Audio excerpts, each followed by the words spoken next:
ሰንዬ እንደምናውቀው ዛሬም እንደታገተች ነው። ራኬብዬ በባሌም በቦሌም ብትል እህቷን ልታገኛት አልቻለችም። እናማ በመጨረሻው ሰንዬ እንደምንም ብላ የስፒድን ጓደኛ ሜሪንዳ እንዲገዛላት ታደርገዋለች፣ ትሰደዋለች። የስፒድ ጓደኛም ቤት ውስጥ ስልኩን ጥሎት ይሄዳል። ሰላም ጤና ይስጥልኝ ውድና የተከበራችሁ አድማጭና ተመልካቾቼ፣ ለቻናል አዲስ የሆናችሁ ላይክ እና ሰብስክራይብ ሼር እያደረጋችሁ እንድታበረታቱኝ ለምታበረታቱኝ ደግሞ ከልብ አመሰግናለሁ። እንግዲህ የስፒድ ጓደኛ እንደ ስፒድ ጨካኝና አረመኔያ አይደለም፣ በጣም ያዝንላታል። እንደሱ ከዛ ውስጥ ብትወጣ ደስተኛ ነው። ይሁንና ስፒድ ደግሞ ጨካኝና አረመኔ ስለሆነ ፈጽሞ ይለዋል። እናማ በመጨረሻ ሜሪንዳ ሊገዛላት ይወጣል። ከዛም ከስፒድ ጋር ይገናኛሉ። ሰንዬም ቤት ውስጥ ነበረች። እንዴት ታሰረች? እግርና እጇ እንዴት ታሰረ ነበረ። የስፒድ ጓደኛ ኪሱ እንዳበሰ ሲያደርገው ለካ ስልኩን ቤት ውስጥ ረስቶት ኖራ። ወይኔ ስልኩን እኮ እዛ ረስቻለሁ ይላል። ከዛ በኋላ እያወሩ ባሉበት በመጨረሻው ሰዓት ቢሆን እንደምንም ብላ ተፈራግጣ ሰንዬ ስልኩን ወደ ራኬብዬ ትደውላለች። ራኬብ ይሁንና እንደደወለችላት ቶሎ ብታነሳላት ኖሮ ያለችበትን ቦታና የሆነችውን ትነግራት ነበር። ይሁንና ራኬብዬ ስለ ደከማትና መላው ስለ ጠፋት ቅዱሴ አንሺው ሲላት አረዳቶ ምናምን ትላለች። በመጨረሻዋ ደቂቃ ራኬብዬ ስልኩን ታነሳዋለች። ራኬብ ሰኒ ነኝ ትላታለች። እንዴት ነሽ? የት ነሽ? ብላ ሳታበቃ ተይዣለሁ ስትል የዚህ ጊዜ እንግዲህ በቅስፈት ስፒድ ይደርሳል። ከዛ በኋላ ስልኩን ትነጠቃለች። ራኬብዬ እህቴን አገኘኋት ብላ በደንብ ድምጧን ታሰማው። ከዛ በኋላ ስልኩ ራኬብ ጆሮ ላይ ይዘጋል። ራኬብዬም ግራ ትጋባለች። ይዘውኛን የሚል ግን ወደ ራኬብዬ ጆሮ በትንሹ ቢሆን ገብቷል። ምንድነው?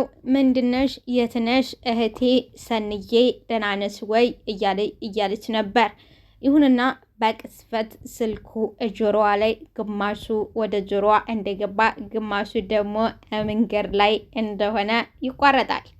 ከዛ በኋላ ስፒድ በጥፊ ይልሳታል። መታኝ፣ ቆይማ አለቅህም፣ ገና መጥተው ካለበት ጉሮሮህን አንቀው እያወጡሃል ትላለች እንደተለመደው ሰንዬ። ከዛ በኋላ ስፒድ ጓደኛው ላይ በጣም አየህ አይደል፣ አንተ ለሷ ትራራለህ፣ እሷ ግን ላንተ የምቆፍረውን ጉድጓድ አየህ አይደለ፣ አንተ እኮ እኔን አልረዳልከኝ እንጂ እሷ በጣም መጥፎና ኃይለኛ ልጅ ነች ይለዋል። ከዛ በኋላ እንግዲህ አሁን በልቶሎ ብለህ በፍጥነት መረጃውን ሁሉ ስልኩ ላይ አጥፋ፣ አለዛ አሁን ወደ ፖሊስ ይሄዳሉ። በዛው ራኬብዬም ተደናገጠች። ስልኩ ጆሮዋ ላይ ሲያቋርጥባት ይሄ ነገር ከባድ ነው፣ ስለዚህ በፍጥነት ወደ ፖሊስ ጣቢያ መሄድ አለብን ይላል ቅዱሴ። እንግዲህ ከዛ በኋላ ሰንዬ በስፒድ ጥፊ ተግራና ተቀኝ መጧጧሉን ጀመረው። ተበሳጨም፣ እያጨሰም እያጫጫሳትም ጠመዳት። ከዛ በኋላ እስከ ዛሬ ተው ኧረ ምናምን የሚለው ጓደኛውም ጸጥ አለ። አየህ አይደል የምትሰራኝን ስራ አይደለ፣ በቃ አየህ አይደል፣ በቃ አሁን ጥፋቱ የራሴ ነው ይለዋል ጓደኛው። አየህ አቶ ስፒድ፣ አየህ ጥፋት የራሴ ነው። ከአንተ ጋር ይህን ስራ መጀመሬ ከአንተ ጋር ሳይሆን ተኔ በባሰ ጨካኝና አረመኔ ሰው ጋር ስራዬን ጀመረ ቢሆን ውጤታማ የምፈልገውንና አንድና አንድ የምፈልገውን ነገር አገኝ ነበረ። አንተ ግን ወደ ግራ ወደ ቀኝ እያልክ እየተልፈሰፈስክ የምፈልገው ቦታ ላይ እንድደርስ አላደረከኝም። እንደዚህም እያለ ስፒድ እያጨሰም እየተጫጫሰም ይቀጥላል። ሰንዬም ግራና ቀኝ እየተወለወለ ይዞ ሲልጋት እሷም ወይ ፍንክች የአባቴ ልጅ ብላለች። ገና አለቃችሁም፣ ጉሮሯችሁ ላይ እንቆምባችኋለን፣ እገባችሁበት ገብታ እህቴ ከዚህ ታወጣኛለች ትላለች ሰንዬ እንግዲህ እግሯም እጇም ታስሮ ግን አልበገሬ ነች። በደስ የሚለው እህቷም እንደሷው ነች። ግን ምን ዋጋ አለሁ የአንድ ብርቱ የለውምና ቀድመው እጇን አስረውታል። ሆኖም ግን ምንም አሉ ምንም ሰንዬ መፍራትም ሆነ መቅለስለስ ማልቀስም ሆነ መረበሽ ፈጽሞ አይታይባትም። ደስ የሚለው ነገር የፈለገውን ነገር ቢጠበጥባትም በጥፊ ቤልጋትም ወይ ፍንክች ሰንዬ እህቷም በሌላ በኩል ትጦላለች፣ ትለፋለች። እህቷም እንደሷው ጀግና ነበረች። ምናልባት ስፒድ መሆኑን ብታውቀው ምንና ምን እንደምታደርገው ጠንቅቆ ይታወቃል። ግን ብሎ አንድ ቀን እውነቱ መውጣቱና በተለይ ደግሞ ስፒድ መሆኑ የታወቀለታ ስፒድ እንደሚያልቅለት ነው። ዛሬ ናቲ ራኪብን ሲያት ሽንት ውሃ እንደሚፈስ ሴት ሽንት ውሃው የሚፈሰው በጣም የሚደነባበረው ስለ ራኪብ ማንነት ስላወቀ ነው። ራኪብ ክፉና ጨካኝ አረመኔ ሆና ሳይሆን ከዚህ በፊት በነበራት የዋህና ገርነት ያን ተጠቅመው ስለጎዷት ነው። በክፉ ሰዎች ስለተጎዳይ ዛሬ ላይ ግን ጨካኝና አረመኔ ሆናለች። ይሁንና ራኪብዬ ጨካኝና አረመኔነቷ ደግሞ አትንኩኝ ራሷን ባስከበረች ራሷን ከማንኛውም ነገር ነፃ እንድትሆን ባደረገች። ግን ሁሉም ሰው እብድ ነች ጅኒጃንካ ይላታል። ግን እንደዛ አይደለም። እህቷ ሰንዬም ዛሬ እንደምናየው እጇም እግሯም ታስሮ በጠላት እጅ ሆና በጣም በሚለቀስበት በጣም በሚያሳዝንበት ከዛ ለመውጣት በምታስብበት የያዘችውን አታ ስፒድ የሚፈልገውን ነገር ብሰጠው እዛ አንድ ቀንም እንደማያታድር እርግጠኛ ነን። ቀድሞም ነግሯታል። የምፈልገውን ስጭኝ እኔ አንቺም ምንም አላደርግሽ ብሏታል። ሰንዬ ግን ያ ነገር የሚያገባትና የሚመለከታት ነገር ኖሮ አይደለም እዚህ መከራ ውስጥ የገባችው። በቃ ዝም ብሎ ጀግና ላመሉ ይሞታል እንደሚለው የሀገራችን ሰው ሰንዬም እንደዛ ነው። በቃ ጸባዋ፣ ጀግንነቷ፣ ሀቀኝነቷ ለእውነት አንገቴን እሰጣለሁ ያለችው እንጂ ስለነ ኪራ ቤት አንዳችም ምንም የሚያገባት ነገር አይደለም። እንደውም ምንም ለዛም የተዋወቀችው እንደምናውቀው የኪራን ወንድም አፍቅራ ነበር። እሱም በአሁኑ ሰዓት ፌል አድርጓል ፍቅሯ። ግን ያው አብረው ስለበሉና ከሌሎቹ ቤተሰቦች ጋር ሰላም ስለሆነች እውነታቸውን ሀቃቸውን ሊነጠቁ ሲሉ ለምንድን አይታ እንዳላየ ላለማለፍ ባደረገችው ዛሬ ላይ ግን አደጋ ውስጥ ገብታለች። ዛሬ ላይ በዚህ መከራ ስቃይ እየተሰቃየች ያለችው እህቷ ራኪብና ሰንዬ ናቸው። በማያገባቸው እንግዲህ ሰንዬ ወይ በእህቷ አይደለም ወይ በራሷ ነገር አይደለም፣ በምንም ነገር ምንም በማያውቀው ምንም በማያገባ ነገር ነው የቤቱ ባለቤት በሰላም ህይወቱን እየኖረ ነው። የወደፊት ህይወቱን ለማመቻቸት ከወደፊት ሚስቱ የልጆቹ እናት ጋር ገጠር እንግዲህ ከጽናትዬ ጋር ፏበትን እያለ ነው ኪራ።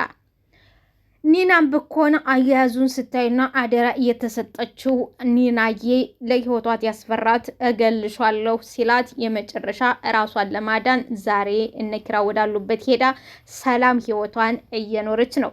ይችኛዋ ግን ምንም በማይመለከታት ራሷን መከራ ውስጥ ገብታ እህቷንም በሷ መከራ እያሰቃየቻት ነው። የሚያሳዝነው ነገር እስካሁን ግን ይሄ ሁሉ ነገር ሲፈጠር ይሄ ሁሉ ነገር ሲሆን ኪራ አይሰማም አይለማም፣ የሚያውቀው ነገር የለም። ግን በሱ ቤት ወይንም ደግሞ በሱ ወደፊት ንብረቱ በቤቱ ካርታ ነው ይሄ ሁሉ ነገር የሆነው። ይሁንና የቤቱ ባልተቤት ቁጭ ብሎ የምጣዱ ካለ የእንቅቡ ተንጣጣ እንደሚባለው ዋናው ባልተቤት ቁጭ ብሎ በቃ እንግዲህ የምጣዱ እሳት ላይ ሆኖ የሚታመሰው እያለ ምንም ሳይሆን የእንቅቡ ግን ነው። ስለዚህ ኪራ የቤቱ ባልተቤት ምንም ነገር ሳይሆን ምንም መስፈራርቸው ሆነ የምንም ነገር ሳይደርስበት እሱ ቤቱ በሰላም ተቀምጧል።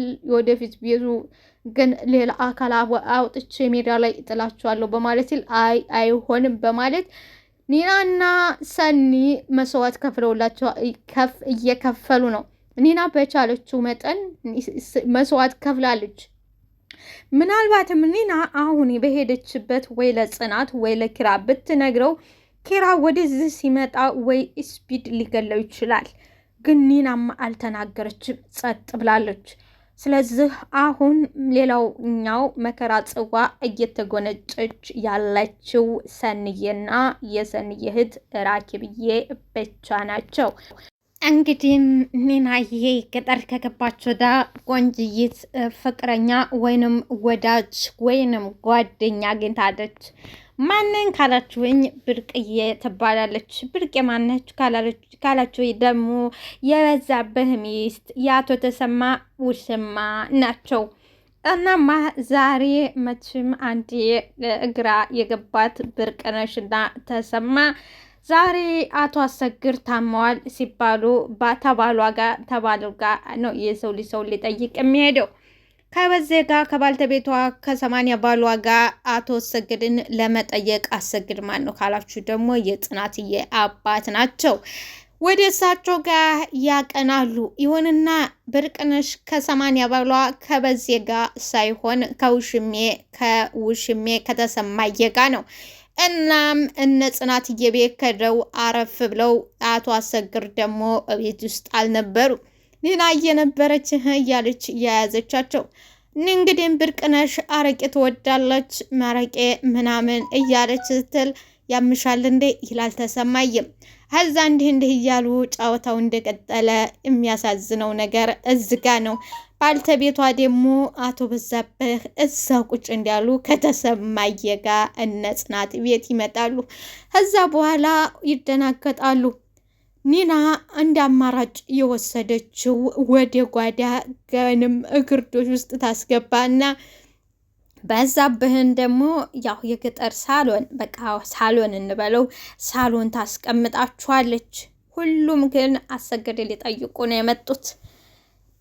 እንግዲህ ተሰማ ኒናዬ ብርቅነሽ ቁጭ ብለው ሲያወጉ አቶ በዛብህ ቤቶች አለ እንደገጠሩ ባህላችን የገጠር ሰው በር ማንኳኳት አይደለም። የበር ማንኳኳው ቦታው ቤቶች አላችሁ ይባላል።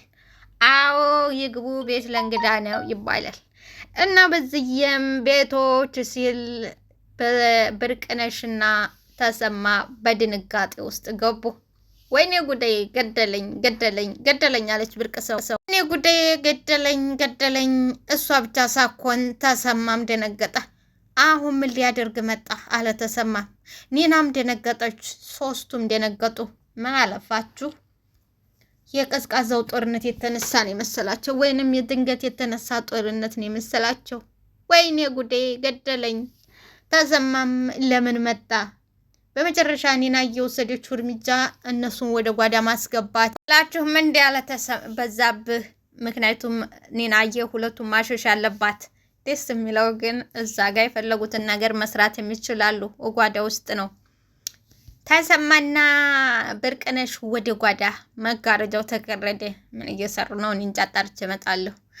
ከዛ በኋላ የላችሁም ወይ አለበዛብህ። ኧረ አለን ይግቡ አለች ኒናዬ። ቤቷ አላችሁ አለበዛብህ። ደህና ሽንቷ ሊያመልጣት ነው ኒናዬ። ደህናው ለናን ደህናው ለሃል አቤት ኒናዬ እንግዲህ የአፏን ቢይዟት በቂጧ የምታወራው ኒናዬ በዛብህ ሲገባ ጸጥ አለች። በዛብህም ተመለከተና እኔ የምለው አላት። ምን ነው ጸጥ አልሽ? አይ ተንቅልፌ ስለተነሳሁ ነው። ደግ እና እኔ የምለው አሰግድ የለም እንዴ? አለ ይመጣሉ። አሁን ጠብቀው። እንግዲያው ተመጣ። በቃ እዝቹ ሶፋ ላይ ደቅ ብዬ ልጠብቀዋ ይላታል። አይመጣም። ኧረ ሂድ። አይመጣም ሂድ። ኒና እንዴ አሁን እኮ ይመጣል አልሽኝ። በቃ አይመጣም አልኩ። ሀሳቤን ቀየርኩ። አይመጣም ሂድ። በቃ መሄድ አለበት። ሂድ ይመጣል አልሽኝ እኮ። አይ ሂድ፣ ተፈለገ ሂድ፣ አለዛ ተቀመጡ። በቃ ሂድ ወይንም ተቀምጥ። አንቺ አትንቦቅቦቂ። እኔ የመጣሁት እኮ ልጠይቀው ነው፣ ለሰላም ነው። አትንቦቅቦቂብኝ። እኔ የመጣሁት ለሰላም ነው በዝዬ። አዎ እኔ የመጣሁት ለነገሩ አይደለም፣ ለሰላም ነው። እንግዲህ ስለ ገጠሩ ባህል ጥሎሹ ምናምን ደፍዬን ይጠይቃል። ኪራዬ እንዳለ ያስረዳዋል።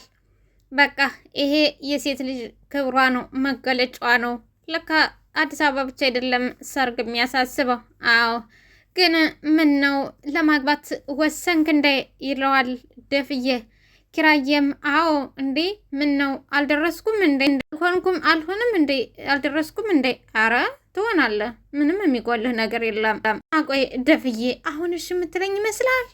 አሁን ጽናትዬ እሺ የምትለኝ ይመስላል? የእሷን ጉዳይ እሷን ውስጥ አላየ። እሷን የተሱ የበለጠ የምትወደው እንኳን ዛሬና በሀገሯ በሰው ሀገርም እስከ ዛሬ አምናህና ወዳህ አብራህ ኖራለች። ግን ከዚህ በፊት የነበራቸውን እያንዳንዱ ግንኙነታቸው ምንም ሆነ ሁሉን ነገር ሙሉ በሙሉ ሰርዞታል፣ ረስቶታል ለማለት ያህል ነው። እናም ምንድን ነው አልገባኝም አለ ኪራዬ። ሙሉ ተሰርዟል፣ አዲስ ነው፣ ህይወትም አዲስ ነው፣ ፍቅርም አዲስ ነው ኪራ ጋር። አይ ደነገጠ ደፍዬ። አይ እንደዛ ለማለት ሳይሆን ጽናት የምትወድህ ልጅ ነች፣ የምትወድህ ተፊቱ የምትወድህ መስለው ስለምትታየ ነው ይለዋል። ይህ አንተ እኔን እንደምትወደኝ ታቅ ነበር እንዴ ይላል። እንዴ ጽናት እኮ እህቴ ነች፣ ብትሆን ምንም ብታረግ ስለ እሷ ነገር አውቃለሁ። ጽናት እኮ እህቴ ነች። እንግዲህ ዴቭና ኪራ ከዚህ በፊት የነበረውን እያንዳንዱን ነገር ጠንቀቀን ሁላችንም እናውቃለን።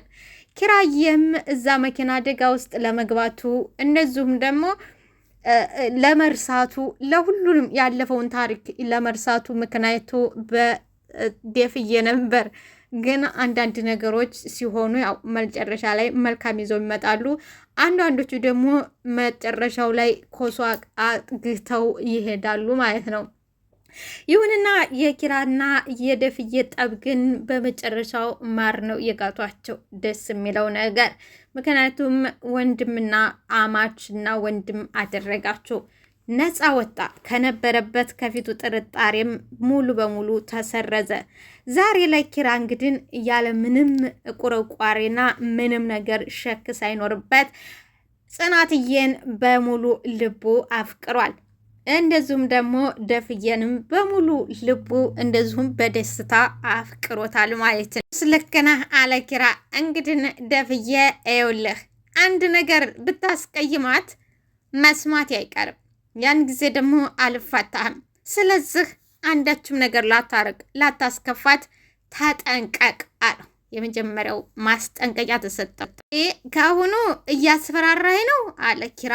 አዎ በህቴ ቀልድ አላቅም። አዎ እያስፈራራሁህ ነው። እኔ በህቴ ቀልድ አላቅም። አታስብ፣ እኔ አላስከፋትም። በቃ አታስብ፣ አሳው አይግባህ። አላስከፋትም። የወደፊት ህይወቴ ነች፣ የልጆቼ እናት የምትሆን እስከ መጨረሻ አብሬያት የምኖር ምኞቴ ነው። ስለዚህ አታስብ። እንግዲህ አቶ ተሰማና ኒናዬ ይቅርታ፣ አቶ ተሰማና ብርቅነሽ አቶ አሰግድ ቤት ወይንም ደግሞ እነ ጽናትዬ ጓዳ ተደብቀው አንቺ ነሽ እንደዚህ ያደረግሽኝ እንሂድ ብለሽ ይዘሽኝ የመጣሽው እየላል ይወቅሳታል። እሷ ደግሞ አንተ አይደለም እንዴ ባህላችን መጠያየቃችን፣ ሰው ታሞ ሲወርቅ ታሞ ሲተኛ ባህላችን መጠያየቃችን ጠፋ ብለህ አንተ አይደለህ እንደዚህ ያረከኝ? እንግዲህ እና ሀዲያ በማለት ጭቅጭቁ ደርቷል። አሁን ድምጥሽን ቀንሽ ይላል አቶ ተሰማ። እንዴ ያንተ ነው እንጂ እንዳውራ ንብ እዝ እያለ ትላለች ብርቅነሽ። ታይ ብርቅነሽ ተይ፣ አሁን የምንጨቃጨቅበት ቦታ አይደለም ያለ ነው። እንደውም ለመጨቃጨቂያ ሳይሆን ለመፋቀሪያ የሚሆን ቦታ ውስጥ ነው ያለ ነው። አዎ በቃ አለም እንግዲህ 9 ሞላም ይባላል፣ ግን ለዛሬ የሞላች ይመስላል። ይኸው አንጥታ አንድ ቦታ ላይ አስቀምጣናለች። ስለዚህ አሁን መጨቃጨቁ ለኛ ፋይዳ የለውም። ከዛ እያሉ እኔና መጣይ እናንተ ምንድነው የምትጨቃጨቁት? እሱ እኮ እዚህ ቁጭ ብሏል። ምንድነው የሚያጨቃጭቃችሁ? እንግዲህ የናቴ እብዶዬ እንቡጤ ቅዱስና ራኬብ ቁጭ ብለው ካፌ ነበረ። ሄዳ ራኬብዬን ታንቃታለች። ከዛ በኋላ ቅዱሴ የማይወዳት ብድግ ብሎ ይሄዳል። በቃ ራኬብዬም እኔም በቃ ልሄድ መልካም ምሳ። እሷ ግን የመሰላት ራኬብ የቅዱሴ እናትም ስለመሰለቻት ልጅ በልጅነቱ እንዴት ያምራን ትላለች። ላይክ እና ሰብስክራይብ ሼር አድርጉልኝ። አመሰግናለሁ።